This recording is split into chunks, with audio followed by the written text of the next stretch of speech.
Good morning friends, চলে এসেছি ছাদে। দেখো, তাড়াতাড়ি এদিকে এসো, তোমাদের দেখাবো। দেখো ধনে পাতা হয়েছে, দেখো খালি দেখতে পাচ্ছ কি সুন্দর, কি বড় বড় হয়েছে আর একদম ফ্রেশ ঝকঝক করছে।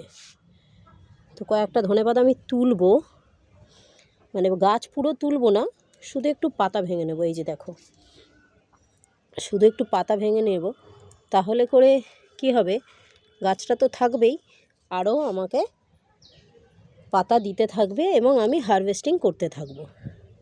আর একটা জিনিস তোমাদের দেখাবো, অল্প একটু তুলবো, কিছু না, শুধু একটু মাছের ঝালে দেওয়ার জন্য, ব্যাস, আর তুলবো না। এবার চলো তোমাদের একটা জিনিস দেখাই। চলে এসেছি স্ট্রবেরি গাছের কাছে। দেখো এতটুকু গাছ এই কদিন আগে নিয়ে এসে বসালাম। দেখো কী বলো তো, কুড়ি এসে গেছে, দেখতে পাচ্ছ? এই যে দেখো, কুড়ি এসে গেছে। দুটো গাছ একটা জায়গায় বসিয়েছিলাম, তোমাদের এর আগে আমি ভিডিও শেয়ার করেছি। দেখো এটাতেও কুড়ি এসে গেছে, দেখতে পাচ্ছ? আর কয়েকটা দিনের অপেক্ষা, তারপরে তো ফুল ফুটবে। আর স্ট্রবেরি হলে অবশ্যই তো তোমাদের সাথে শেয়ার করবই।